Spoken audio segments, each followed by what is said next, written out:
Things just got worse and worse and worse as the night went on. Again, valiant effort down the stretch for the Bucs.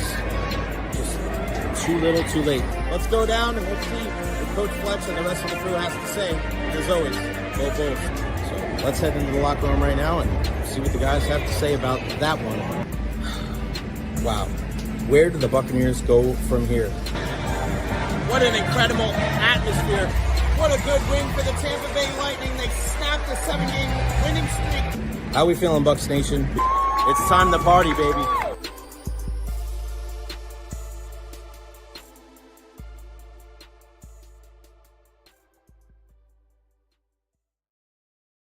All right, we're in here, baby. Let's do this. Happy Tuesday, April 22nd. A couple minutes late. It's all good, man. We are all good. We are firing on all cylinders. Welcome to the Recher podcast, live from Amalie Arena ahead of Game 1 tonight. Let's make this a little brighter so you can see your boy. Game 1 tonight, Lightning and Panthers, 8:30 puck drop. It's going to be a late one, and I'll be here all damn day. Make sure you follow me on all social media platforms, Facebook, YouTube, Twitter, Twitch, TikTok. I am everywhere. Like and subscribe on YouTube. Make sure you download the audio as well, wherever you can find me on iHeart, Spotify, Apple, wherever you can find your podcast, man. We are ready to roll. Plenty to get into on the program today. Here is the schedule. No guests today. None. No guests today. We are live. We are here at Amalie Arena. Nobody is going to bring you as much content as I am going to bring you today right here from Amalie Arena. We're going to start off here in a couple minutes. My initial takeaways from Lightning and Panthers morning skate. How did Matthew Kachchuck look? That is one of the big questions going into this series, the Battle of Florida. Obviously, we know how good Matthew Kachchuck is, watching it for the Florida Panthers last year in their run to the Stanley Cup, and then also for Team USA in the Four Nations as well. 115 exclusive one-on-one interviews with Tampa Bay defensemen Eric Chernak and Darren Radish. Nobody else is going to have this content. That's what you're going to get right here on the Recher podcast. At 125, we're going to flip the script a little bit, and I am going to talk about the Rays selling parts of Tropicana Field for profits. Now, I put this out on social media yesterday. I did not realize that so many people were going to comment on it.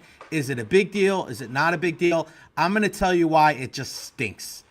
It just stinks. It reeks of cringe, and this is just not good. 135 today, Kalijah Kancey and YaYa Diaby spoke yesterday at One Buccaneer Place. What did they have to say, and what does it mean for what the team feels about these two players? I'll tell you that at 135. At 145, we're going to go to the opposing locker room. We're going to hear from Seth Jones. We're going to hear from Carter Verhaeghe, former Lightning winger. What do they have to say ahead of tonight's Game 1? 2 o'clock, Jon Cooper speaks. After today's morning skate, what did he have to say about the matchup against Florida?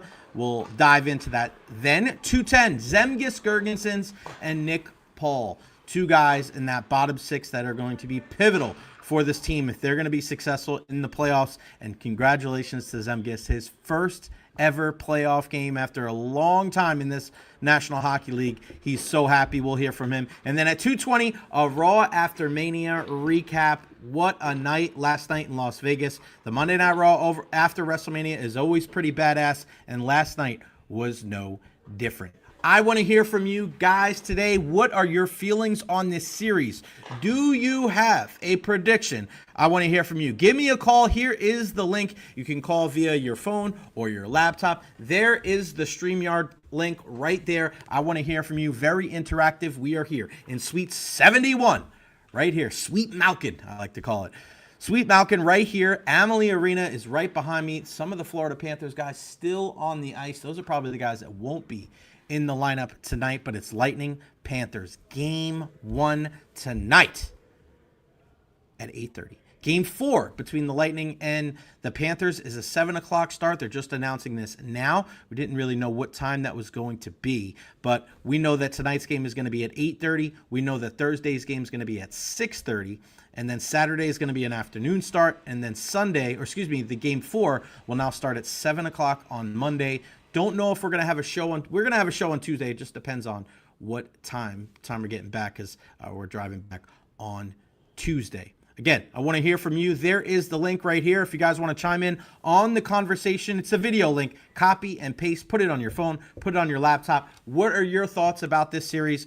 What are your predictions? Do you think the Lightning will win this series? Do you think the Panthers will be able to win this series? And in how many games? Feel free to put the comments there. Feel free to hop on the video call as well. But let's start out with the big news of the day and some of the things that I saw from morning skate today. And the first thing, getting here, looking at that Tampa Bay Lightning, the lines, no change whatsoever. It's going to be the same thing that we've seen. Gord, Point, and Kucherov, Hagel, Cirelli, and Gensel, Geeky, Paul, and Gonsalves, Gergensons, and it looks like Glendening will be in the lineup tonight. And then the 7 defensemen, Hedman and Moser, McDonough and Chernak, Perbix, Lilleberg, and Darren Radish. I don't hate that. No doubt about it. I don't hate it. That's what has worked. And I look at it and I believe that they have a really good chance of doing some damage against this Florida Panthers team. We look at what the Lightning are about. We look at some of the injuries that they've been dealing with, and Oliver Bjorkstrand obviously is not going to be available in this series, which sucks, right? Looks like Mitchell Chaffee will be available, but he wasn't playing much down the stretch anyway. The big thing is looking at the other side. How is Matthew Kachchuck looking? We know what kind of factor that he can make, and I got some good video of him skating today. I want to play that for you now. I want you guys to tell me, watching him skate, how does he look to you? Do you think he will be ready for the game tonight? So I'm going to pull this up for you. Here's Matthew Kachchuck and about 3 videos from him. How do you think he looks on the ice?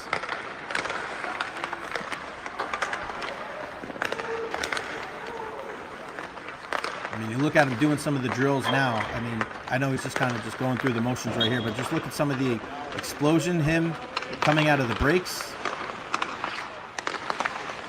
And there was another video before this that I wasn't able to capture where he was really busting it through the neutral zone.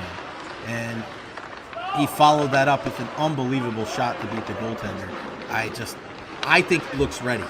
I think he looks ready. I think he looks like he is going to go tonight. Here's the last video from him. 1-1 down in the ice, 2-on-1, and then watching him circle back the other way.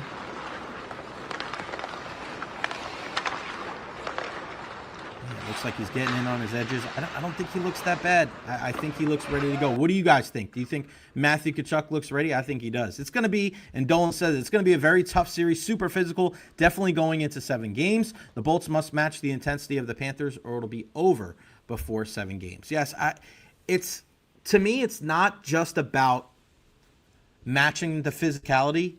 It's about making sure that when the Panthers are playing physical that you don't turn the puck over. Because you know what's going to happen. They're going to dump the puck in deep. They're going to try to get the defenseman to turn their back, and they're going to try to be very physical. And you hope after a couple of games, because you know it's a 7-game series, that you're going to wear them down. If you remember, there was an incredible video on the bench. I think it was game 1 of the Stanley Cup final last year between Florida and Edmonton. And Paul Maurice just kept saying, we're getting too fancy. Play physical, wear them down. It's going to pay dividends later on in the series, and that is something to certainly be cognizant of when you're playing in a long series and you're playing against a physical team like Florida. So if you're the Lightning, yes, you want to be physical. Yes, you want to be able to go toe-to-toe, and you want to be able to stand up to those guys. I understand that. But, and we're going to hear this a little bit later on from Darren, in a couple minutes here from Darren Radish and Eric Chernak. The key for me in this series is the turnovers in your own zone. Keep an eye on the turnovers in your own zone. What team does that and what team abstains from doing that? And we'll hear from Seth Jones here in a little bit as well. That's one thing that I took from that regular season game, game 81 for the Lightning, game 82 for the Panthers, is Seth Jones, when he was pressured, was turning the puck over. Now, is he going to do that in the postseason when the intensity is ratcheted up and everything is so important, every single pass important? We don't know. For the Lightning, you would hope so. But for the Panthers, you're like, nah, it's not going to happen in the postseason. We'll see. But that is going to be the key. And I think when the Lightning play 11-7 and you have 7 defensemen out there, that can help you. That can help you because you're spreading those hits around. So now you're hitting Radish on this shift, your Perbix on the next one, Lilleberg on the next one. You have to match the intensity, but you have to do it smartly. If the Lightning don't turn the puck over in their own zone, I truly believe they're going to win this series. And I think they can win it in 6 or 7 games. That's going to be the bugaboo. Are they going to get into the penalty box, right? You got to make sure that if you're going to be physical, and you're going to hear this from Nick Paul in a little bit, if you're going to be, it's one thing to be physical, but don't be physical and reckless. Be smart when you're physical. Don't go running after guys. No stupid interference type calls. No plays where you're running after a guy and the elbow comes up. You have to be intelligent. This is a very, very smart hockey team. And I was thinking about going back and forth with these guys and playing them once again and looking at the Lightning and the Panthers. And I just feel like the rivalry with the Maple Leafs is stronger than the one with the Panthers. And part of the reason being is that the Maple Leafs are one of those teams that are just so top-heavy. The 4 big forwards with Nylander and Tavares and Matthews and Marner, and everybody says how great they are, and they've only won 1 playoff series these last couple of years. I think there's like a mutual respect between the Lightning and the Panthers because they both put an onus on playing defensively. They know it's about keeping the puck out of your net. That is paramount. Saw Sergei Bobrovsky just now in the locker room. He looks locked in. This is another big matchup between Bobrovsky and Andrei Vasilevsky. For my money, there's no goalie on the planet that I would rather have in a 1-game situation, a best of 3, a best of 5, a best of 7, an 82-game regular season. I'm not taking any netminder, not even Connor Hellebuck, over a guy like Andrei Vasilevsky. And he's going against a guy that I'm sure he's looked up to for many, many years in Sergei Bobrovsky. And when you look at Russian goaltenders, for years, they were almost like the butt of the joke. There was only a handful of them. Ilya Bizgalov was saying some crazy stuff for the Philadelphia Flyers. And now you look at how many talented Russian netminders there are with Bobrovsky and Vasilevsky and Shesterkin and Sorokin. Like, there's a chunk of them. And it sucks that we didn't see them in international competition. But when we do, be pretty wild to see I think Vasily's going to be number 1, but who's going to be number 2 and number 3. This is such a good series for, I think, this entire sport of hockey, because these are 2 honest hockey teams, and you're going to hear from Jon Cooper here in a bit about Ryan McDonagh. And this is kind of the overall sentiment that I wanted to ask, and you're going to hear that as a recurring theme for some of the questions that I asked the guys. I don't know about you out there, but I feel a lot more confident about the Lightning going into this playoff series and in this entire postseason just because of how this team is structured, what they have put an onus on, what is important for this team. It's not about outscoring the opposition, right? It's about outplaying the opposition, keeping the puck out of your own net. It's so important to be defensively responsible. You can't just rely on Andrei Vasilevsky. This year, the impetus on making sure that you're playing solid defense, that gives me so much more hope that this team is destined for a long postseason run. And you have Ryan McDonagh in the lineup, that's huge. Unbelievable season for him. You look at what J.J. Moser has been able to bring to the table. But then, yeah, you have a guy that's defensively responsible as an offensive player in Jake Gensel, and you know you're getting the same thing from Yanni Gourde and a guy like Oliver Bjorkström when he's in there. But I also think that there's guys that have been with the team, guys that were with the Lightning last year, that have also taken a step forward. And before we get to that, I wanted to mention this. I'm sorry. Paul Maurice, the coach of the Panthers, before we move on, says Matthew Kachchuck will get checked by doctors one more time before he's a go for Game 1, so he's a game-time decision. Kachchuck was a participant in today's morning skate. So there you go. That is from the horse's mouth, from Paul Maurice himself. So we'll see. If I had to take a guess, I would say that he is in the lineup. I watched him skate. I didn't think there was anything wrong with him. He looked perfectly fine to me. But as I was just alluding to, defensively, it's so important to be able to have these guys really focus on that end of the ice. And as much as we talk about the guys that the Lightning have brought in, I truly believe that the guys that were already here, I think they also took a step forward. It's so hard to quantify that, isn't it? And I think with pretty much any sport, any team, it's always easy to see how much better a team has gotten or how much worse a team has gotten when you look at trades and free agency and retirement, things like that, guys that are either, plus or minus. But it's hard to tell how much better a team has gotten better or gotten worse based on the guys that were carryovers from the year before. What kind of step up or step down in their game have they taken, and how that is going to affect the team? And I think this one guy right here, when you look at Eric Chernak, not only has he gotten better playing with Ryan McDonough, but I also think he's a guy that has really just grown into himself and he knows what it takes to win.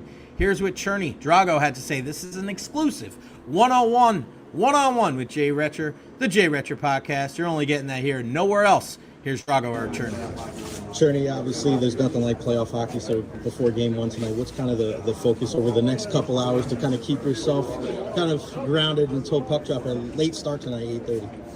Yeah, obviously it's been a couple of days, waiting for the first game. We were preparing really well during the practices and stuff like that, but it's definitely exciting time to step on ice and be in the first game. We know what to do. Just kind of have to focus on ourselves, do the right stuff, help each other on the ice, and I think we'll be in a good shape.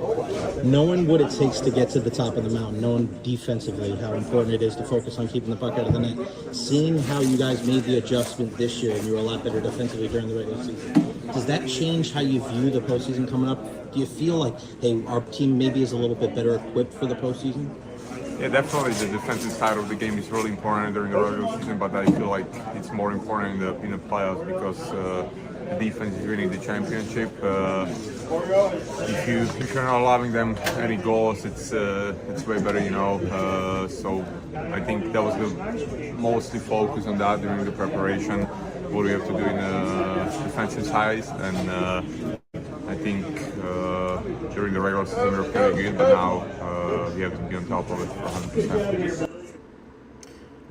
Love it from Drago. And again, you'll hear me ask that question a couple of times throughout the day because I know you can't take what you've done in the regular season and carry it over to the postseason. I get that it's two different games, but that defensive structure and that just focus on this is what's going to take for us to win.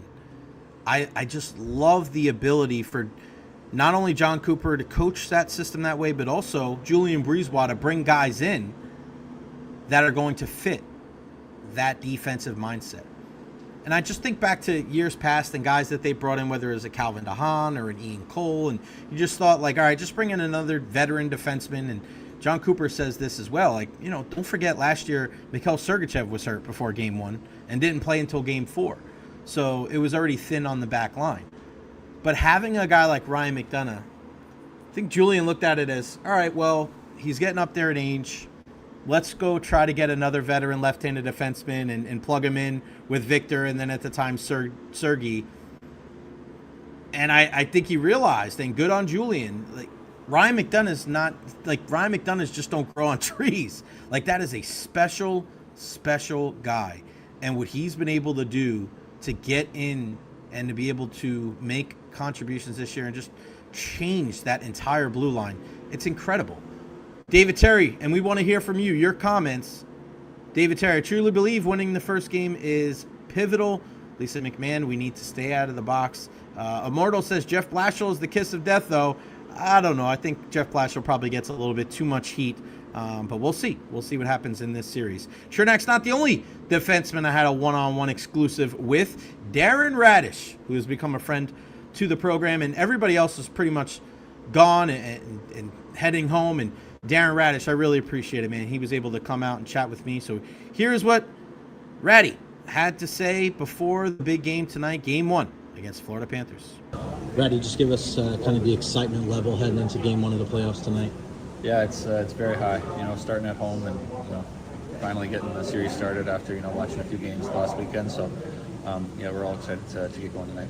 I know that the regular season and the playoffs is completely different kind of atmosphere. The intensity gets ratcheted up, but Knowing the onus that you guys put on defense this year and just looking at the statistics, how you were top 5 in goals against, do you feel like your game is better suited for being successful in the postseason this year? I think so. I think that was, like I said, one of the biggest things the last couple of years. We let in too many goals and not playing the right way, and I think we did that this year. And having the best goalie back there is a big help, and we can try and help him out as much as possible. How about the physicality? Knowing that the physicality is going to be ratcheted up early and often, they try to do it in that last regular season game.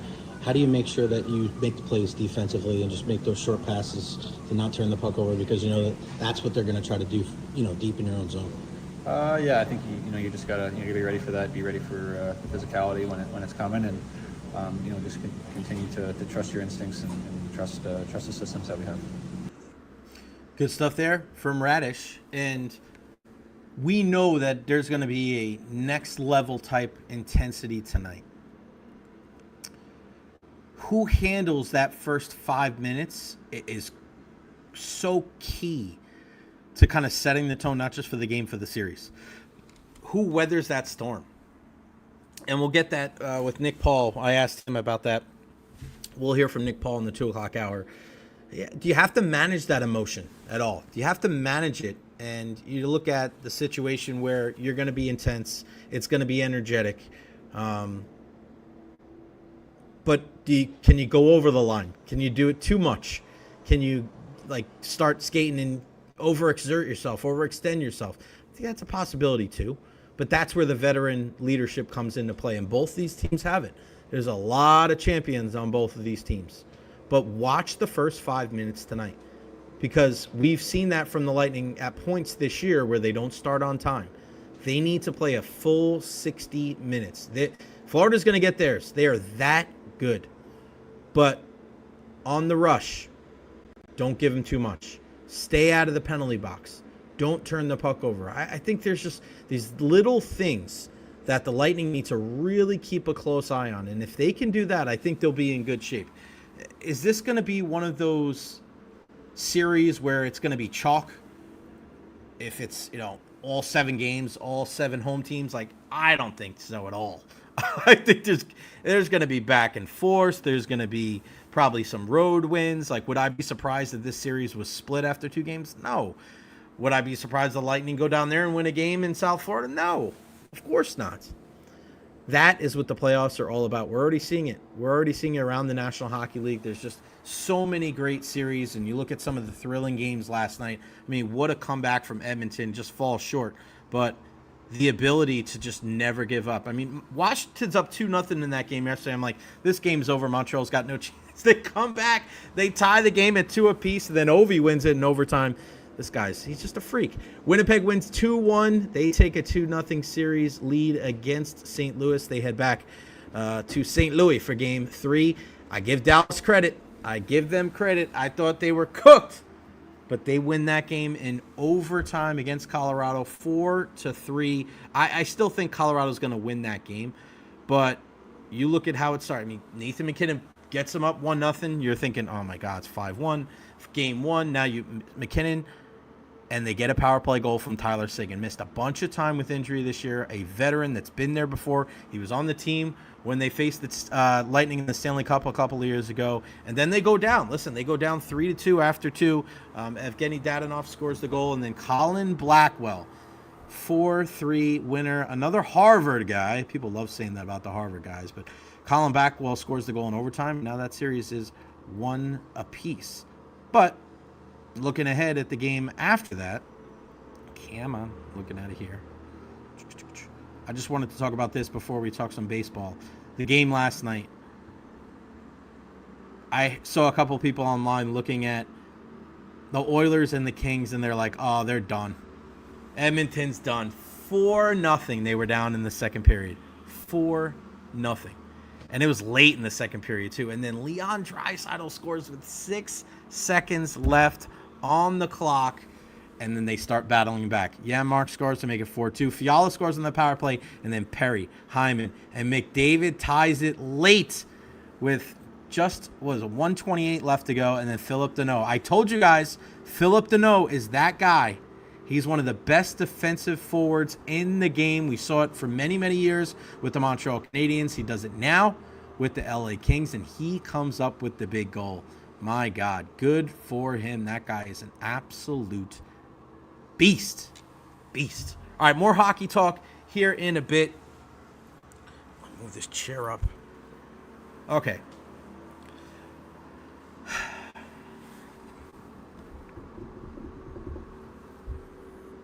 I posted this yesterday.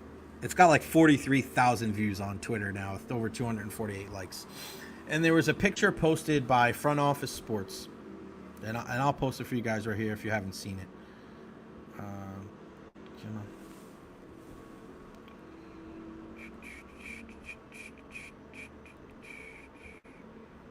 All right, this is Brian Hoke. Brian Hoke and he covers the New York Yankees for MLB. This guy's been around forever. And he's got this picture here because he bought a piece of the roof of Tropicana Field for $15.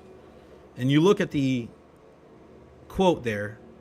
The Rays are selling parts of Tropicana Field's hurricane-destroyed roof for $15. And if you look at the fine print, pieces of Tropicana Field roof not authenticated by Major League Baseball.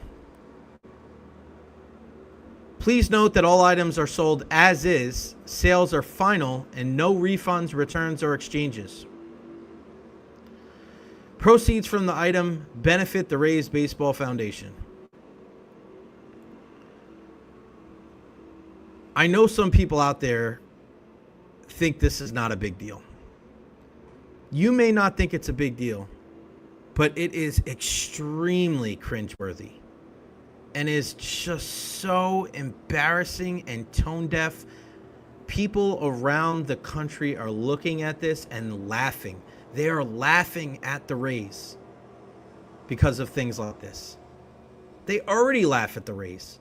This doesn't help optics. This doesn't help your image around baseball. You, as a franchise, as an organization, are selling pieces of a roof that was destroyed by a hurricane. A roof that you don't even own. You don't even own the roof. You lease the building from the city. It's not yours to sell. It's mind-boggling to me. You look at the fine print. Not authenticated by Major League Baseball. Like, oh my God. You're going into business for yourself. And now you're saying proceeds will go to the Rays Baseball Foundation.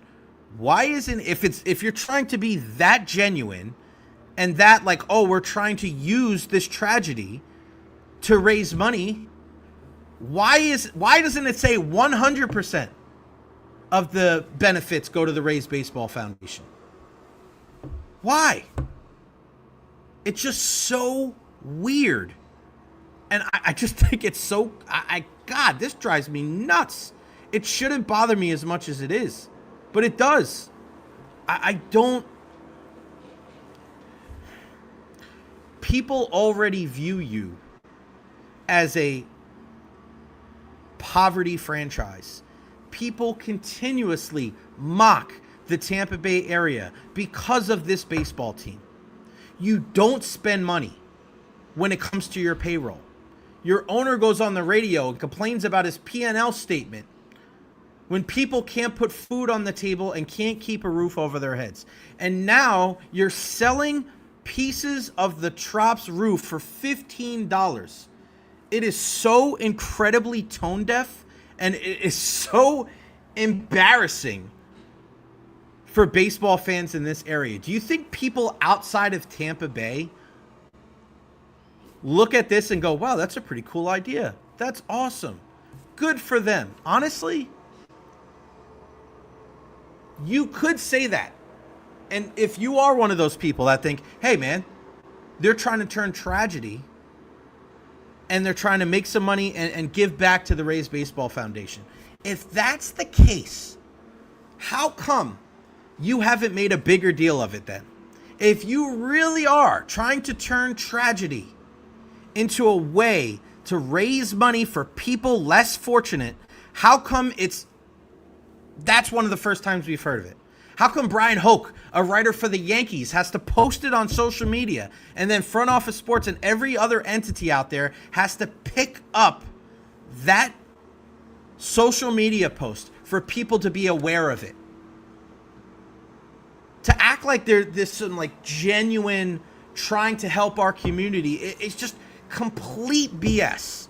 It's complete BS. And it just comes off as so tone deaf and cringy and just such a horrible representation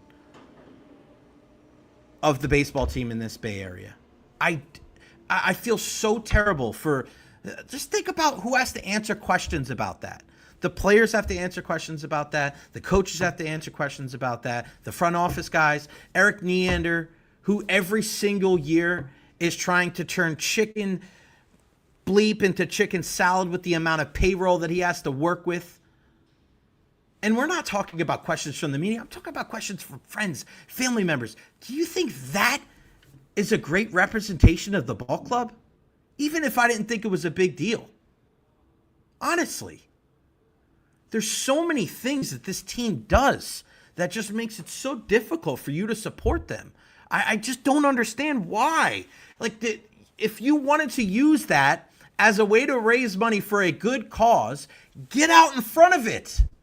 Get out in front of it and be like, hey, we have 500 pieces of the Trop. We're going to sell them at $15 a piece, and 100% of the profits are going to go to the Raised Baseball Foundation. But no, we have to find out about it from Brian Hoke, who covers the Yankees for MLB.com. Nobody else was talking about that. It's wild, me. It's wild. Dolan says, not indicative of the fans of the region. Do the piece of bleep. He wants to hang his hat on the success he's had in the past 15 years. John Donovan, I didn't hear about this until I saw your post, but I think it's pretty cool.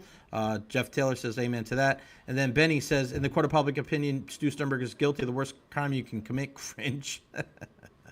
John Donovan says, I haven't heard about this until I read your post. I actually think it's pretty cool. I'm surprised you have this much of a problem with it. Yeah, me too, John. Me too. I don't know why it hit me in the way that it did, but, I'm here to give my opinion. And, John, maybe it's because I'm not from here, even though I've lived here for over 20 years. And I have a lot of different people that I interact with. I have friends and families all over the country, and people they're laughing at the Rays because of this. You may not think it's a big deal, but these types of things do not paint our baseball team and our community in a good light. It makes us look cheap. It makes us look like we're taking advantage of a poor situation. And again, John, it's about the optics. It's about how the Rays have gone about this. If you do this in a way, it's just like the same old adage. It's not what you say, it's how you say it, right? You can say thank you. You're not really thankful, are you?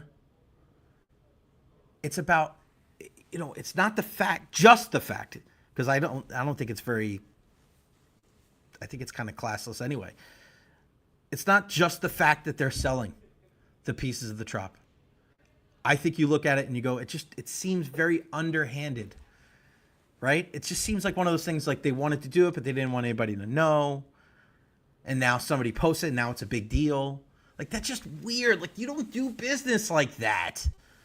Brandon McCune's on the other side. And John, thank you, man. I listen, this is my opinion, right? This is my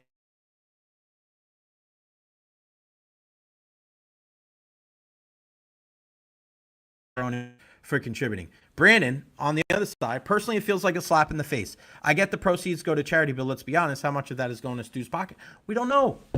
We don't know because it doesn't say 100%. And I saw something the other day about where money from charity.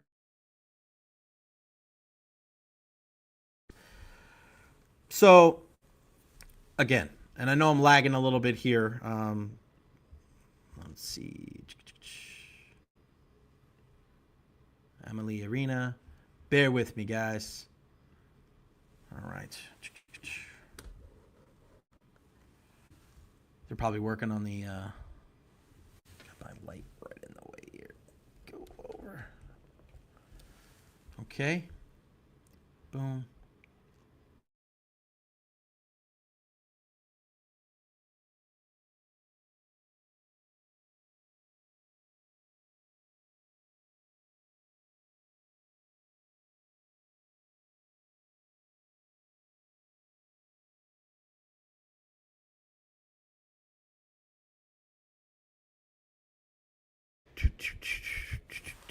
Right, there we go. We back? Do they even own the roof? And that's Lady Evil saying it too. Do they even own the roof? I thought the whole stadium is leased from the city. That's the other part of it. That's the other part of this, guys. The other part of this whole thing is that they don't even own the roof. They don't own the roof. City owns the roof. So you're selling parts of the roof that you don't even own. That's why there's just so many different things. And again, John, thank you. John Donovan, thank you for commenting on this. Some people may not think it's a big deal. All right, that's fine. That's your prerogative. But I think when you look at, it's not their roof to begin with. We don't know where the proceeds are going as far as 100% of them. The fact that you're not even letting everybody know about this, that it just, you're hearing it from somebody else, it's just so strange. It's just not a good look on our area. And I've always been very cognizant of that. I've been saying that for many, many years. And maybe that's why it bothers me so much, is I hate when people talk down about Tampa. I choose to live here. My family does not live here. You guys know that. I love the Tampa Bay area. I love the teams here, and I'm trying to do whatever it takes to shine a light on them. I put my own money into it and cover games and travel all across the world to cover teams here in the Tampa Bay area. And I tell them, no, we're not a small market. We shouldn't think like a small market. We're a growing market. There are people moving here from all over the world because of how beautiful this place is. It's paradise. We are not a poverty franchise. People should respect us. Look at how well that they've done. And then things like this happen. Brandon McCune says, it's the equivalent of borrowing a car from a dealership and then selling it on Craigslist. Oh, man, Brandon, you are on fire today, buddy. You are on fire. Yeah, so, that's my, take on the whole thing. I always want to hear from you. What do you guys think? Am I overdoing it? What do you guys feel?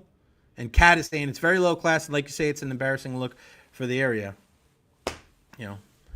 Rays aren't a poverty franchise, Benny says, but they sure act like it. It's sad. It's sad because you guys out there, and I've said this for a while, Rays fans deserve better. And I'm not talking the ones that just care when it's convenient. I'm talking about the Rays fans that have driven over the bridge. I'm talking about Rays fans that are season ticket holders. I'm talking about Rays fans that do whatever it takes to support this team. They travel all across North America to support them. And then things like this happen, and you go, think about it like this. We had Trisha Whitaker on a couple of weeks ago, and just here, now that she doesn't cover the team, it's different. It's different when you cover the team, when you're around them all the time. It's different when you're the flagship, right? As much as people want to say that it doesn't affect, it does, 100%. It does. And just hearing Trisha and the Rays and how she wants it to be better. And we all do, right? I say this not because I'm hating on the Rays, right? I'm saying this because, I want better. I'm a baseball guy. I love baseball. And I feel like this kind of stuff just makes us look so bad. And you may not think so, but I think you're living under a rock. I don't think you get it. I don't think you're surrounding yourself with enough people. Because if you're around the same old Rays fans that you believe and you buy everything they do, whatever they do is gospel, you need to be able to think for yourself. You can support the team and you can want them to do well, but you can also speak up, because everybody has a right to speak, freedom of speech in this country, to voice your opinion when things like this happen. All right, let's talk some Buccaneer football. Yesterday, we heard from Devin Culp and YaYa Diaby and Kalijah Kancey. And, one thing that Kalijah Kancey said yesterday was that I think what would happen if he's able to play in all 17 games. And he said that I think you'd be looking at the sack leader if I suit up for all 17 games. Now, I love the confidence from Kalijah, but I want to see it before I hear about it, right? Guys don't get healthier the older that they get. And, I mean, we see this with guys, right? Every single year, whether it was a Carlton or whether it was a Jamel Dean, guys just getting banged up all the time. And eventually it's like, geez, man, like, got to stay healthy. The potential is great. He says I'm clarifying whether he hopes to lead the team or the league. He said the league. He thinks he can lead the league in sacks. Brother, I love Kalijah. I love the confidence. But my man, the last time we saw you weren't even able to catch up with Jaden Daniels. That's the lasting impression that you've left on Bucs fans. That's the thing that you need to focus on, my friend. I think the guy's got all the talent in the world, but the most important ability is availability, and you have not been available during the regular season as much as you should have.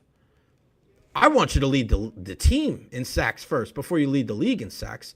I love the confidence, but he's got to do it on the field. I look at what happened last year against the Washington Commanders, and Washington with the rookie quarterback not punting in that first playoff game.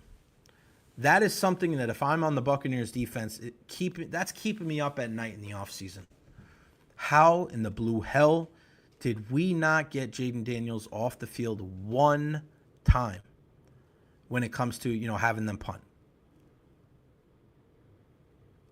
For the Buccaneers to have Kalijah Kancey and then YaYa Diaby speak yesterday, I think that it shows that they have high hopes for these guys going into, which should be their best year in the NFL so far. We know how good this Buccaneer offense has been and is going to continue to be. I don't think that they're going to take much of a step back at all, whether it's running the football or throwing the football. You got Baker, you have all your weapons, your entire offensive line back. That continuity is going to pay dividends. But if I'm Todd Bowles and I'm this defense, I'm looking at this situation going, this is on us. This is on us to be able to get this right. Not just when you have an offense that's that good and when you're a playoff team, again, the bar raises. The bar raises whether you want it to or not. You can't just be like, we're going to win the division, we're going to win the division, we're going to win the division, maybe we'll win a playoff game. Like, at some point, you have to raise that bar for conference championship or Super Bowl contender. That's it. Not good enough to just win the division. And the way that they're going to do that is if this defense takes a step forward. They have to. And it's less about, or I don't want to say less about, but as much as it is about bringing in another inside linebacker to go with Lavonte David and hopefully a healthy Sarasi Dennis. Another corner to go with Jamel Dean and Zion McCollum and some of the other guys that they have back there. Maybe getting another pass rusher to go with the aforementioned YaYa Diaby and Hassan Reddick and Chris Braswell in year 2. As much as we need to talk about the guys that they bring in or they're going to bring in, we just had this conversation, right? We just had this conversation, and there goes the light. We gave a good 45 minutes with the light. We just had this conversation about the Lightning. As much as it is about guys that you bring in, you need to make sure that your guys are developing and being able to take that next step every single season. We saw it with Zion McCollum from year 1 as just a special teams ace to year 2, and just the kid's gotten better. You need to see that from YaYa Diaby and Kalijah Kancey. Those two guys need to be two of your best players, not just on defense. Those need to be two of your best players on this entire football team if you really think you're going to be a Super Bowl contender. YaYa Diaby, and we asked this question yesterday, and I didn't cut it up yet, but I will. Is YaYa Diaby a 10-sack guy? I know he considers himself an elite pass rusher. I don't, not yet. You can't tell me you're an elite pass rusher if you don't have 10 sacks. Like, elite is a special word. Elite is reserved for guys that are 10-sack guys, guys that are Pro Bowlers, All-Pro guys, guys that are destined for the Hall of Fame. If your last name is Watt or Garrett or who are some of the other guys, I can't even think, or Micah Parsons.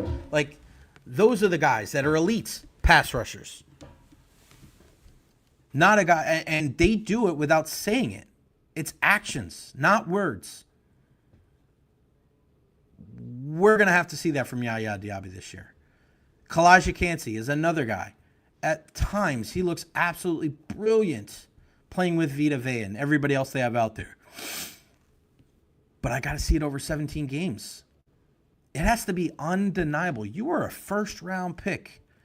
And you may say it's not fair. You know, they didn't pick where they drafted. Okay, that's fine. It's not about fair or not.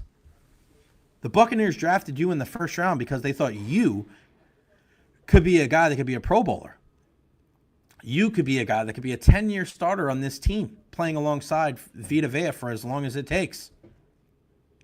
First-round picks are different. The expectations are higher. That's just the way it goes. And look at how many first-round picks have stepped up for the Buccaneers on this team. Graham Barton, year 2.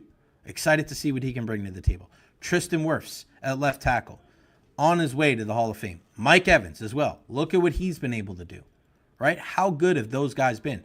Vita Vea, Kalijah Kancey, we're waiting on him. You're looking around and you're saying, all right, I think that's all the first-round picks, if I'm not mistaken. Those guys need to step up. The fact that the Buccaneers had them speak yesterday, it shows that they have faith in them. And I think you should too as a Buccaneer fan. It's part of the growth. I'm not saying that just because I call this out and just because I bring this up, it doesn't mean that I don't think it's going to happen. I do. I do think there's a very good chance that YaYa Diaby can take that next step this year and be a 10-sack guy. I think the addition of Hassan Reddick can help. I think some of the changes on the defensive coaching staff can help. I think having a healthy Kalijah Kancey and Vita Vea can help. But they got to go out and do it. Less of this. I want to hear less talking and more doing. If they can do that, watch out. All right, let's get back to the hockey. We are here live at Amalie Arena. Game 1 tonight, Lightning and Panthers, 8:30 puck drop. Of course, I'll be here, so make sure you follow me on all social media platforms at Recher. Like and subscribe on YouTube, guys. Every single little bit helps. Paul Maurice, the head coach of the Florida Panthers, if you're just joining us, says that it's going to be a game-time decision tonight for Matthew Kachchuck, and we know how important he is to this team. Stanley Cup winner, 4 Nations face-off. He was so good for Team USA. He's one of those guys that, like, you wish he was on your team. But we showed you the video before. He looked good. He looked solid to me, and I know game situations are going to be different. You add in the physicality. It's going to be a hotly contested game. These are two teams that know what it takes. Not just to win a series, but to win a championship. And it's a different level. This is why, in my mind, it's the best series. Because you have two teams that are champions. And people will say Colorado, Dallas, and I get that. But Dallas hasn't won a championship in a while. Colorado, we know. But this series, with Tampa Bay and Florida, especially with the coaches and the netminders, there's not going to be any stone unturned. And one of the big question marks that I have about the Florida Panthers going into this series is this guy right here, Seth Jones. He has been one of the better American defensemen we've seen in the last decade or so, whether it was with the Predators or the Columbus Blue Jackets or the Chicago Blackhawks. We know that he can skate. He's got a great offensive game. But defensively, which is where the winning team in this series is going to make its hay, is he going to be able to be as structured and be able to not turn the puck over like we saw in that last regular season game? Seth Jones also hasn't been in the playoffs in a while. The last 2 times he's been in the playoffs, he actually has faced the Tampa Bay Lightning as a member of the Columbus Blue Jackets in the series in 2019 where they were able to sweep, and then the following year with the Lightning in that 5 overtime game against Braden Point. And then going to Chicago. And Dave Mishkin and I, and if you missed us on Lightning Power Lunch, we had this discussion. He said, he was on a bad team the last couple of years. And I get that, but, you're part of that team. Maybe if you played better, the team would have done better. So here's what Seth Jones had to say, the Florida defenseman, ahead of the game tonight, Game 1 against the Tampa Bay Lightning.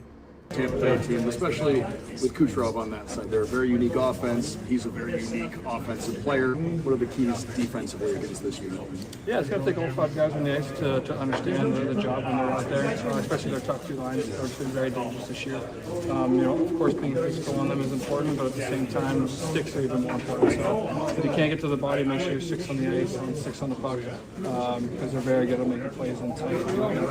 Even when you think they don't have anything, they'll create something. So that's very important. That's been the top of the week for Bucs. You played in that 5 overtime game against the Lightning. Just how does an experience like that help you in the playoffs? Yeah, actually the last 2 playoffs I've been in, I played the Lightning in the first round. So I understand who they are a little bit, and being in a game like that, it's a game of inches, and every single play matters, especially a 5 overtime game like you said. So there's no shifts off, but you also have to roll the momentum a little bit. When you have it, try to keep it. When you don't have it, do everything you can to just weather the storm and get it back. This Florida gets pretty loud. How can you use that to your advantage as a visitor? Well, I think we play a smart game. Don't give them anything free. Obviously, every shot they take, every big hit they put on us is going to be something that's going to get the crowd going. They're going to react to everything out there, just as we want our fans to. So they're going to feed off stuff like that, and if we make it difficult on them and keep it a tight game, hopefully we can win next time. So there's Seth Jones, the son of Popeye Jones, an NBA player. So, I mean, and I've really liked Seth Jones over the years. I got a chance to talk to him a couple of times at the All-Star game, and I think it was one time actually down in Florida. He was probably with, I don't know if he was with Columbus or Chicago at the time, but we were talking basketball. We're talking LeBron and Jordan, and we had a good time. He's a really, really good dude, and we'll see. This is a guy that they went to go get at the trade deadline, and hoping that he can kind of pick up some of the slack that they lost when Brandon Montour left. And, Aaron Ekblad's not going to be available until Game 3 of this series. And we'll go on with David Terry here. Who is your pick to be the difference maker in this series? Hagel is going to be my pick to be the difference maker in this series. I want to hear from you. Who is the difference maker to you in this series? And if you want to contribute, give us a call as well. We'll put it on here, buddy. Give us a video call. Who is going to be the difference maker in this series? There's the StreamYard link right here. Feel free to contribute to the program in that way. Who is the difference maker in this series? David Terry says Brandon Hagel.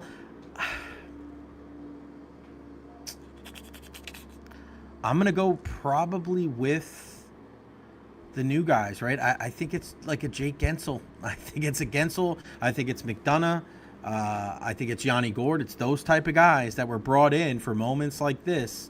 I think those are the guys. And I want to hear from you. Leave your comments below. Difference maker. Also, head up on the StreamYard link as well. That wasn't the only guy we spoke to from the opposing locker room. Carter Verhaeghe, former member of the Tampa Bay Lightning. This guy is all about the big goals. Here's what Carter had to say earlier today after morning skate.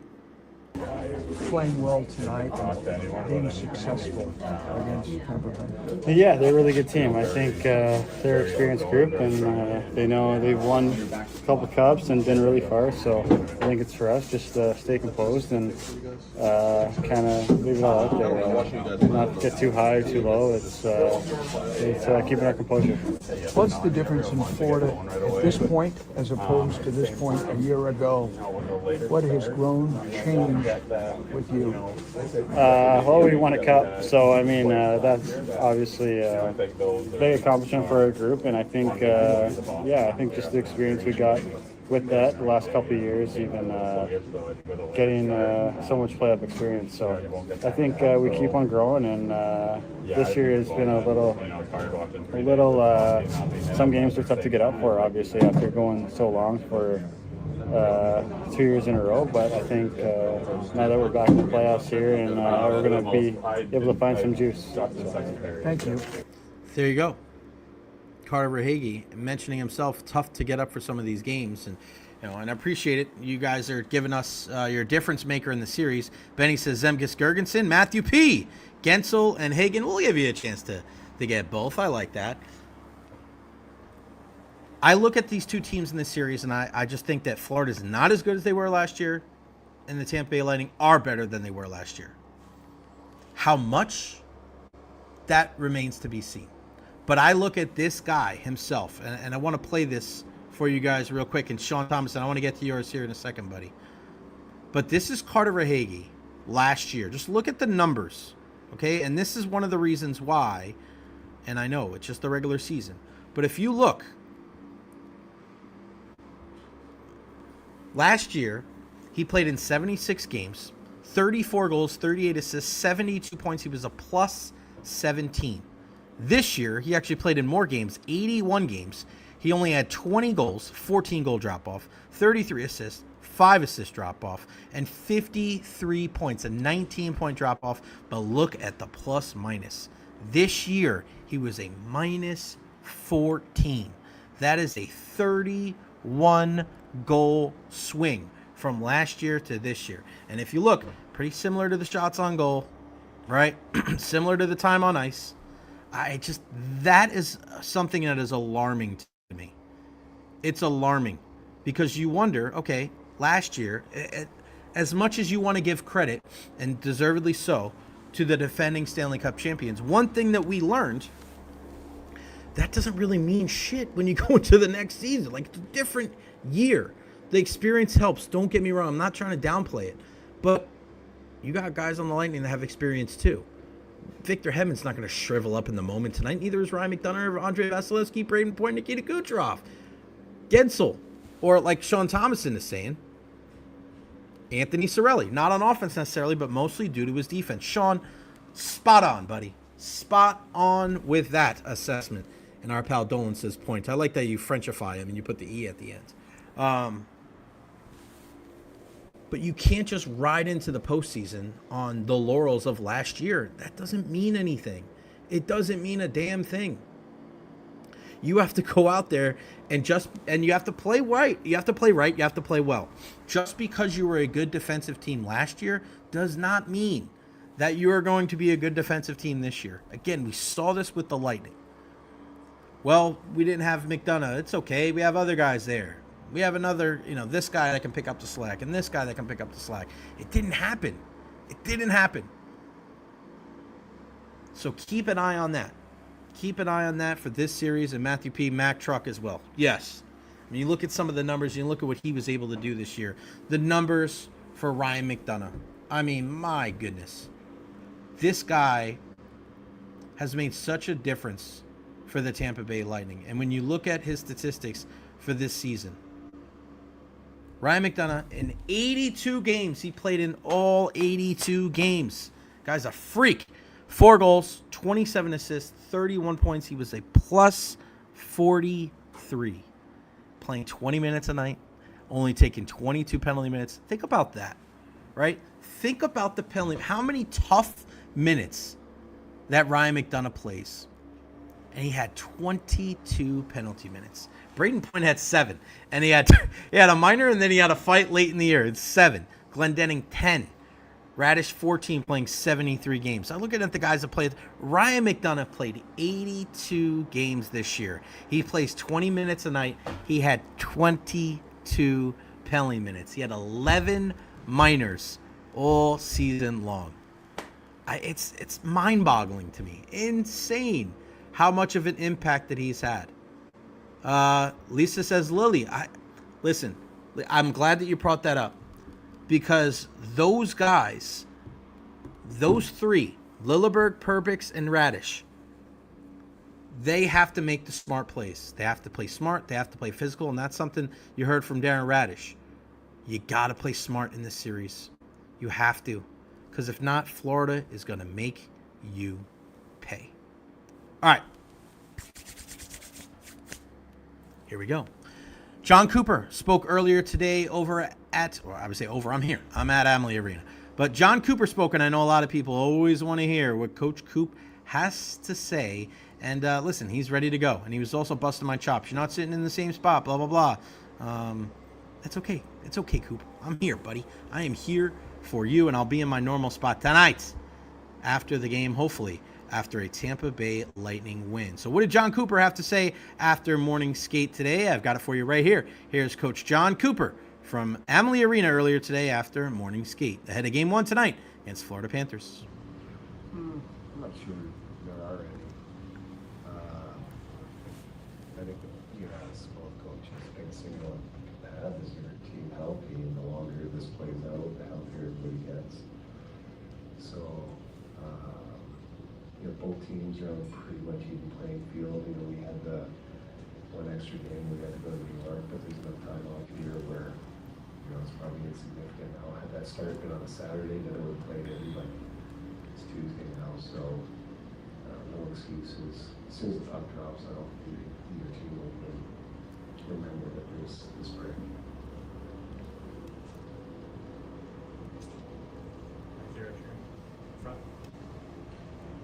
Coop, knowing the onus you guys put on 5-on-5 and better defense this year, do you think that is going to suit you better for going into the playoffs? Do you feel more prepared going back and knowing what it takes, the style of hockey it takes to play to get to the top of the mountain? I don't know if it makes you feel more prepared. We had a fairly good season statistically, but that's playing 31 other teams. Now you're just playing one team.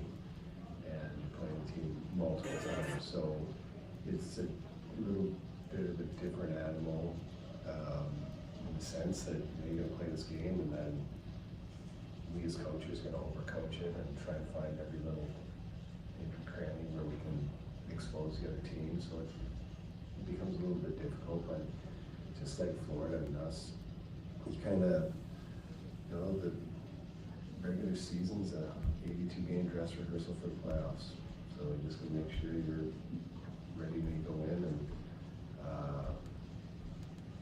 ultimately it's what kind of fight you have on your team, and if you can stay disciplined to everything you've done before, take your chances. Evan Klosky, back left.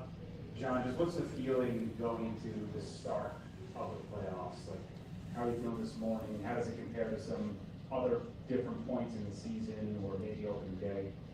Well, there's 3 times as many people in this room as there is for any other game. So that's a little bit of an alarm. You can tell there's a way different, there's just a different feel in the air. There's a buzz. It's akin to a little bit like the first game of the year. There's only one of those, and there's only get to this point, 16 teams are out, there's 16 left, and it's just an exciting time. Just excuse me, playoffs feel like a reward for having a really good regular season, and now there's another reward for having a really good playoffs. But the first games, it's always a fun one. They're chaotic, they're crazy, but they're a lot of fun. Also back left, Randy. Coach, McDonough has been such a great influence on your back end. How do you feel that will change the dynamic after the year that he's had and the group of D-men that you have going into this first round? Well, it's immeasurable what he's done for us, and we are the great fortune that he played here before. He kind of slots everybody properly, and for the time being he was gone, there was a lot more of a burden put on, say, Victor Hedman and Eric Chernak, and we, you remember last year at this time, and we didn't have Sergachev with us in the beginning, so we got thin quick back there, and Mac has kind of come in and been, somebody used the word stabilizer the other day, and but he's kind of slotted everybody in properly, and been great with the penalty kill, and just all those things that you usually don't get your picture in paper for, but he logs all those minutes. It's kind of freed up the other guys to do that thing. And there you go, head coach Jon Cooper from earlier today, and you can tell. I mean, he's answered so many questions about Ryan McDonough and what he's been able to do this year. But I mean, listen, you hear in his, like, he's trying to downplay that, like, it's that much different, but it is, man. It is. It's a different ball. It's a different ball of wax all together. And it's exciting to be able to get into a matchup today. And you heard Coop talk about it. I said this the other day as well. A day like today is completely different than any other day. Even game one, even the first game of the regular season, like this is just a different ball of wax altogether. When you walk into the building today, there's just a different buzz. There's a different intensity, more media, like traveling media, national media. The TV guys are here no matter what. You still have the same crew that we have here pretty much on an everyday basis, which is, Gabby Shirley and Ben Pierce and Ed Encina, Eric Erlinson, D'Andrew Liu, the radio guys, Dave Mishkin, Dave Randorf, Brian Engblom on the TV side. Like there's a bunch of us that are here all the time. But yeah, it's just something different. As soon as you walk in the building, and the great thing about Amalie Arena, and this is part of the reason why people love the Lightning so much, is the people that work in this building are just like some of the best people around. Like they're so phenomenal. Great people. I love coming to the building. You can't really have a bad day. You could have, and trust me, I've been here so many times in the last decade. And there's been days when I'm like pissed and I don't want to talk to anybody and come here, just want to do my job and move on. And then as soon as you get to the building, whether it's Harry outside, he's just like, Jay, I love your shoes. And he's going crazy. Or Kelvin, the main security guy. It's just, you can't have a bad day. You can't have a bad day at Amalie Arena. So when you go to walk into the building today and you see everybody, there's an extra pep in their step. There's just their smiles are different. It's just completely, you can even see it right now, right? There's the Stanley Cup playoffs 2025. Like it's, people are ready. Every single seat has a white towel on it and one of the, I don't even know what you call them, the things that you make noise, like the little fan things. They're ready to roll. Every single person here at Amalie Arena knows what is in store tonight. 8:30 puck drop. It is going to be a late one. So you figure game's at 7 o'clock. I'm usually out of here by 10:30-ish, 7:30. I'm out of here by 11. So it's going to be after midnight. And it's the playoffs too. So it's just a completely different, because now maybe you'll get some guys in the locker room and then you get guys at the podium. And sometimes you have to wait a little bit longer. It's wild. It's crazy. But this is a big reason why, and I stress this a lot. Make sure you support local. Now's the time, right? The NFL draft is coming up on Thursday. Rick Stroud does a great job. And I'm going to try to get Rick Stroud on the program either tomorrow or Thursday to not only talk about the NFL draft, but also to promote his new radio show that we have here locally on ESPN Tampa Bay. But yeah, support local. Team Tampa Bay all the way. And the Tampa Bay Times with Stroud, Topkin, Joey Knight, and our pal Ed Encina, who's going to join us Thursday at 1:30. Yeah, man, this is the time. Lighting Insider with our pal Eric Erlinson.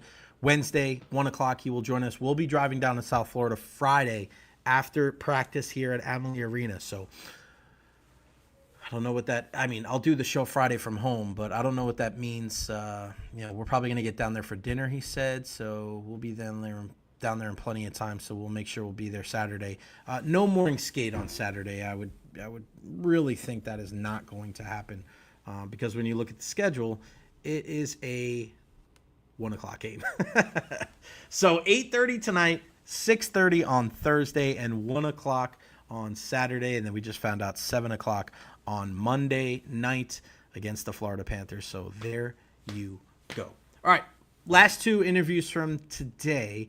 A couple of guys that, listen, it always comes down to your depth guys. A lot of times the big guys, they cancel each other out, whether you either play really good defense against them and neither team scores, or they each get theirs. It's going to come down to guys like this. And we saw it a couple of years ago against Toronto in that Game 7 when this guy came up with two huge goals, and I think he's going to play a big part in this series, centering a line with Connor Geekie and Gage Gonsalves. Here is the great Nick Paul. Here's what Nick had to say after morning skate today inside the Lightning locker room. It's going to be a matter of just one-on-one battle. You know, it's going to be a competitive game of it. If we're right, you're going to have two wingers that are playing in their first playoff game tonight. How would you approach a great moment for them, a unique responsibility for you? How might you approach this? Just excitement. Take all the excitement, take all the noise, take all the crowd, and use it for good. You know, just build up the momentum. You know, put in your legs. You know, you're going on a forecheck. Use that energy. Just be excited. But you know, I think just starting off simple hockey and use the excitement and get into the game. That was great. Yeah, buddy. You've had some of the great moments of your career in the postseason, haven't you? Yeah. Yeah, that's what you live for. Playoff hockey and getting a chance to lift the cup. So whenever postseason comes, the best time of year. Nick, you've been a guy that's been center wing, second, third line, switching up all around. Have some consistency with these guys. How do you think that's going to affect your game going forward? Yeah, just playing with a lot of players. It's good to build a lot of chemistry because you never know what can happen in playoffs. You can end up anywhere. So just having that versatility and having the chemistry with a bunch of guys, it's good, and we're excited for tonight. Is there any point where you kind of you have a lot of energy going in this first game? Do you have to manage the emotions at all? Do you use that? Like, how do you find that balance to not kind of go over the line using all that emotion from a loud building? Yeah, I just think you got to use it. You just got to use it smart. You know, you can't get ahead of yourself. And, you know, when you go to throw a hit, throw the elbow up and take a penalty because penalties are a big thing in playoffs. You know, power plays are good. And yeah, you just want to be smart. So you want to use that energy, but you want to use it in the right way without taking a penalty. There you go. From the man himself, Nick Paul. And he's that guy. He's one of those keys in the series. So last year, that third line for the Panthers, that was a handful. Lundell and Luosterainen, like those, that's the line where you may think, all right, your first or second line aren't out there. You can take an exhale, right? Oh, there's no Barkov. There's no Reinhart. Oh, there's no Kachchuck. Oh, wow. Your third line grinding over and over and over again. That's your third line. We saw it when the Lightning went back-to-back with Gord, Coleman, and Gaudreau, and we've been trying to see if the Bolts can duplicate and replicate their performance by finding a different way to do it. And I think now when you have Connor Geekie and you have Gage Gonsalves, you know, making their playoff debuts, like it's going to be big for them to step up.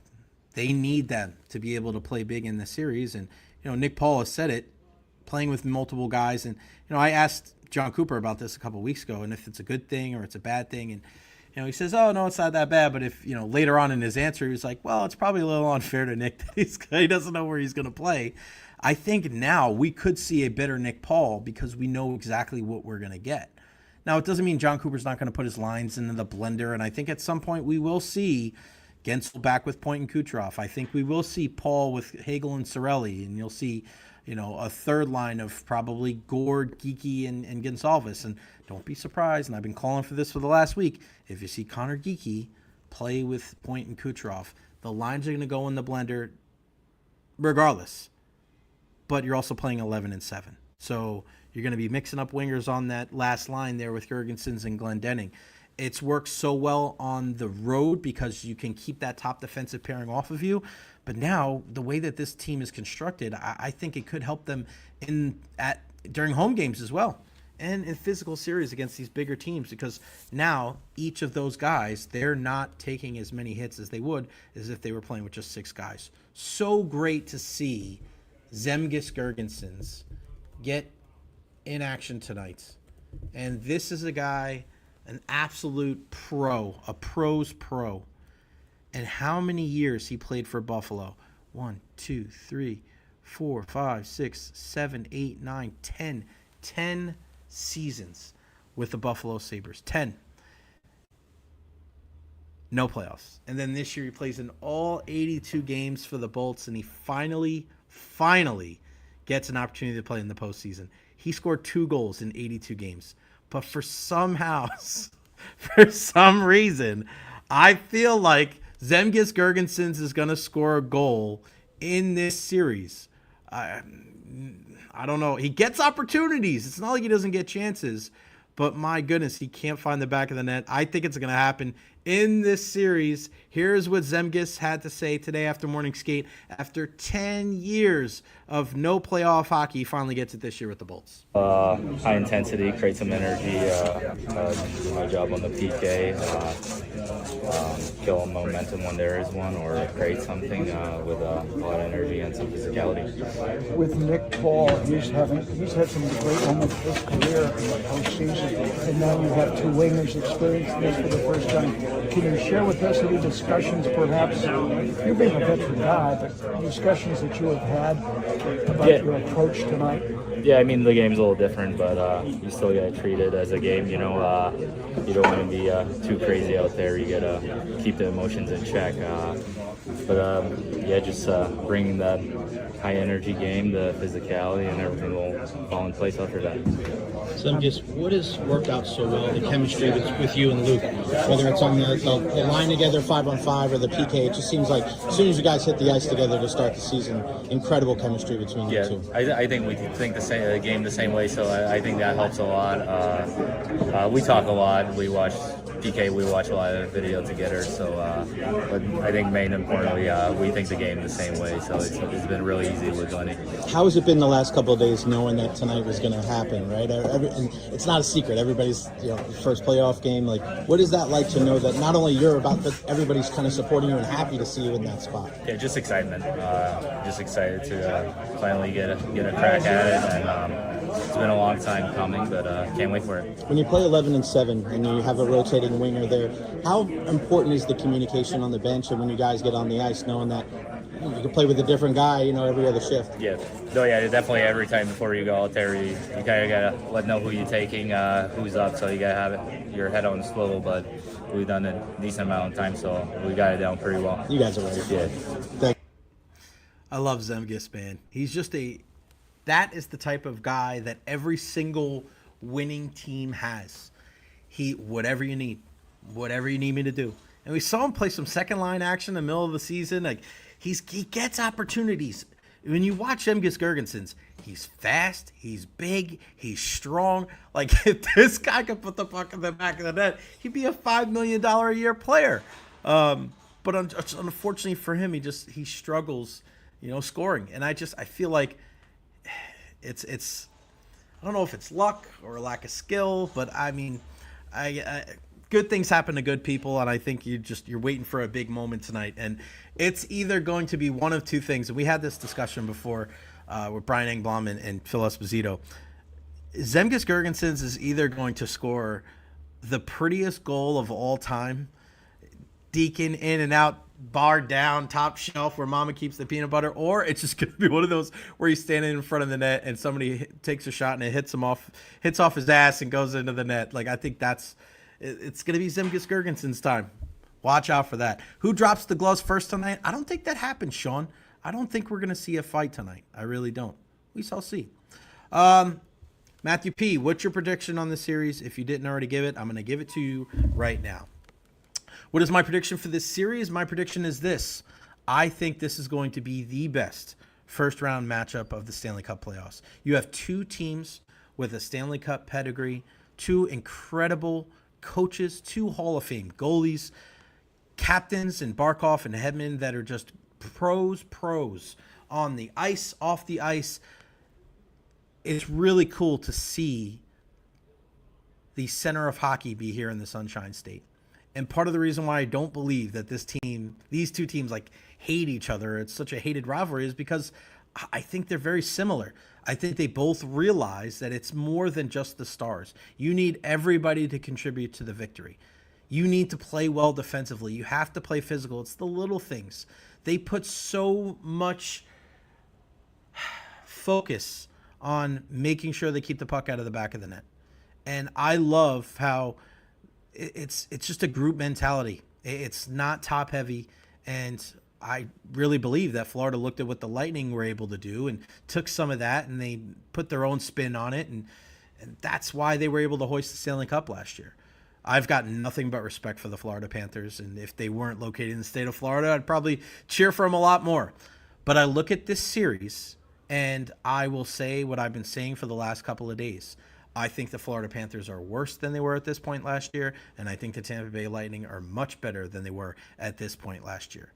The guys that the Tampa Bay Lightning brought in Ryan McDonough, Jake Gensel, and Yanni Gourde, speak to what they believe is what the focus should be for a team that's trying to make a long postseason run. And that is playing good 5-on-5, and that is making sure that you're taking care of your own zone.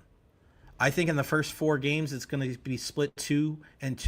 I think the Panthers win a game here at Amalie, and I think the Lightning win a game down there in Sunrise. And then it's a 3-game series. And then I think the Lightning win game 5, the Panthers win game 6, and then the Lightning win game 7 on May 4th, 2025. Yours truly's 40th birthday, and I celebrate 4 decades on this planet with a Lightning 4-2 victory over the Florida Panthers to advance to the second round. So that's my prediction.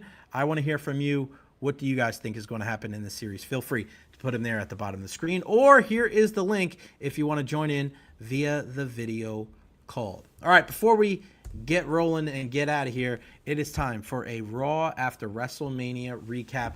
If you missed my WrestleMania recap, I forgot to post it. It's from the show yesterday, so it's right here on my YouTube channel, so you can check it out there. But the Raw after WrestleMania, what was it going to start with? I thought it was going to start with one of 2 things. It was going to start with John Cena, or it was going to start with Seth Rollins and Paul Heyman, but it does start with John Cena, and he goes out there and he's getting booed. I love that he's not trying to be the cool heel.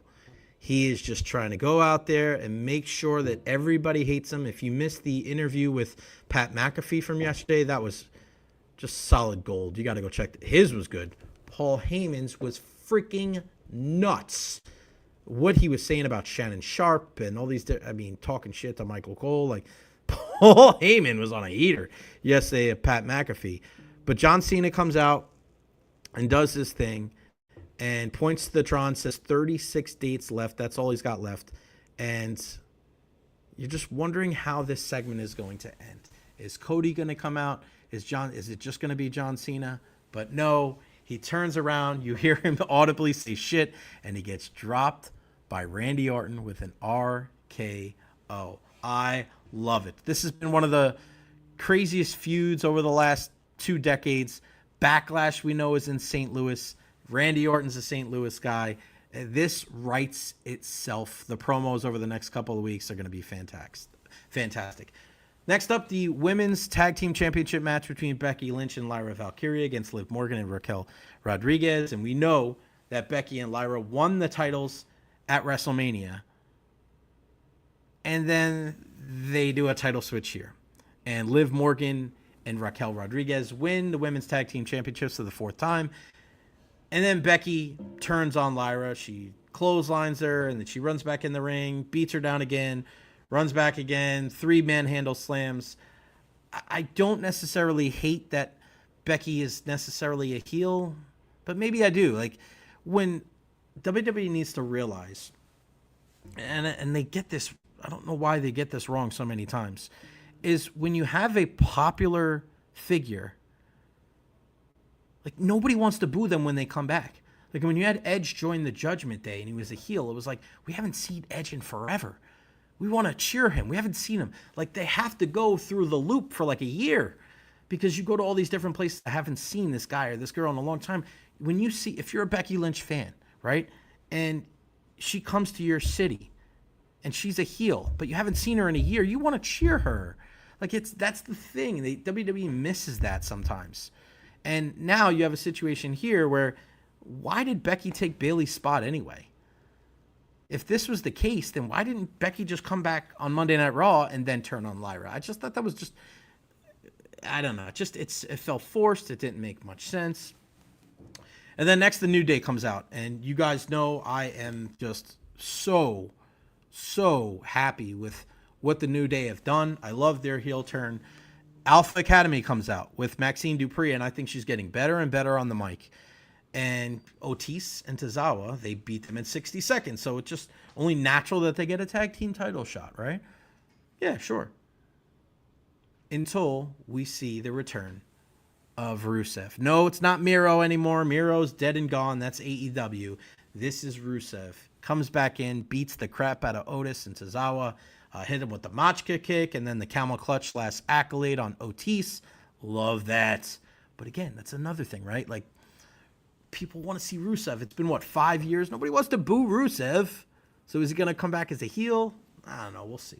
Next up, Io Sky, and she's out there talking on the mic. Just give her so much respect for really focusing on her mic work, and you can tell she's really working on her English. And then here comes Stephanie Vaquer, the NXT Women's Champion. And we see this, I don't want to say every year, I don't know this for sure, but the Raw for WrestleMania, as much as it's about surprise returns, sometimes you see these highlight matches. And I want to say, was it Gargano or Ciampa or Adam Cole years ago, highlighting some of the NXT talent? Makes so much sense. Makes so much sense to me. They did a fantastic job, and then they, of course, could not finish their match because here comes Roxanne Perez and here comes Julia, and they come out and they ruin everything, and then Rhea Ripley comes out to makes the save, and she hands Io her championship, says she's coming for her. I like that. Matches like that make sense. You highlight. I thought Vaquer's look great. I thought Julia's she looked so much different than even just seeing her on NXT. There's so many good women at the NXT level right now with Vaquer and Julia and Roxanne Perez, and there's just so many of them. We'll be here all day. Kiana and Kaylani, and just like there's just a lot. It's incredible. And then Jey Uso comes out. And this took a while. Sami Zayn comes out to celebrate with him, and I really thought there was a couple of times where I thought Sami was going to turn on Jey. And there was one point right before Jimmy came out where Jey was on the turnbuckle and Sami was standing on the mat, right? And I was like, oh, here it comes. And it didn't come. And I don't have a problem with that. I like sometimes when there is no heel turn, because then when it does happen, you still get a little surprised. So that happens. Those guys do their thing, and it was a celebration. Every once in a while, I got no issue with that whatsoever. Then they go to break and then come back, and here comes Gunther yelling at Michael Cole. And Michael Cole, doesn't back down, and, he, pushes Michael Cole, and then here comes Pat McAfee with, a flying, forearm. He looking like AJ Styles out there. And then Gunther locks in the choke on Pat McAfee for what seemed like 10 minutes. McAfee turns red. He passes out. His boys jump over the barricade. They're trying to get in there. Everybody's holding them back. And, man, Gunther held on to that choke for a very long time. And they walked Pat McAfee all the way out. And he was coughing. It was crazy. And, Pat McAfee does the celebration with Jey Uso. And, you had to know something like the receipt was going to come. And then Michael Cole ends up, after he walks Pat McAfee back, tells Adam Pearce, hey, this isn't the way it's going to go. You got to take care of your commentators. And he walks back out there and he finishes the show with Joe Tessitore, which sometimes two play-by-play guys can step all over each other and it doesn't sound good. Last night showed you why Michael Cole and Joe Tessitore are two of the best in the business, because their timing and chemistry was fantastic for guys that have not done this together before. As somebody in the business, I was thoroughly impressed and not surprised one bit, because that's what it's all about. Let's see what else. Dominic Mysterio and with the Judgment Day against Penta. He is able to defend his title. JD McDonough comes through, hits and pushes him off, hits the 619, and there you go. And then last but not least, here comes Seth Rollins. He comes out. Paul Heyman's there. He's about to, really get into his shtick here, and here comes CM Punk. His music comes down. He comes down to the ring. They brawl. Punk grabs him by the throat. Rollins messes him up, stomps him. Heyman grabs the mic, declares Rollins the number one star in WWE. Here comes Roman Reigns. Roman Reigns comes down. He Superman punches Heyman, sets up for the spear. Someone in a hoodie spears the ever-living crap out of Roman Reigns. And who is it? Braun Breaker. Wow. And we had a feeling that Paul Heyman was going to bring Braun Breaker into the fold somehow. But this combination with Paul Heyman, Braun Breaker, and Seth Rollins, watch out. I love this. Because for a guy like Braun Breaker, right now, we don't need to see him on the mic. he still needs to get the rub and understand what being a main event talent is like. He's, Intercontinental champion a couple of times. This is perfect. This is perfect for him. Slow burn with Braun Breaker. Take your time. And don't be surprised if somebody else gets added to the group, whether it's a female. You add Becky in here? I don't think so. Do you add Austin Theory in here or Carmelo Hayes? Or maybe do you dip down NXT? Do you bring Ethan Page up? Right? You start looking at some of the guys. Do you bring Ricky Starks? Probably not. He's full babyface. But I love it. I think it is awesome. Great way to end Monday Night Raw. The Raw after Mania did not disappoint. All right, guys, that's going to wrap it up for me today on the program. Thanks to none of the guests that we had on. No guests today. We didn't need to do that. There was plenty of content, and I gave you all that I had. Eric Erlinson joins us at 1 o'clock. We know Joey Johnson's going to join us at 1:30, on Thursday, as well as Ed Encina. Got a lot more irons in the fire because we know the Lightning are in action. We know the Rays are in action tonight, 9:40 against the Arizona Diamondbacks. Best of luck to the Rays. And then, of course, the NFL Draft Thursday night. You don't want to miss that. Follow me on all social media platforms, Facebook, YouTube, Twitter, Twitch, TikTok. I am everywhere. Like and subscribe on YouTube as well. It's going to be a great night here at Amalie Arena. 8:30 puck drop. It is the Lightning and the Florida Panthers. Again, follow me at Recher. I'm going to be here. I'm going to go get some lunch, and then I'm going to be posting stuff all freaking day, and it's about 6 hours to go before puck drop. We cannot wait. Download the audio of these on iTunes and iHeart and Spotify as well. Contribute in any way you can. All right, it's going to wrap it up for me. We'll see you tomorrow back at noon, back at the home base, hopefully talking about a Lightning win. We'll see you guys tomorrow at noon right here on the Recher Podcast. I am gone.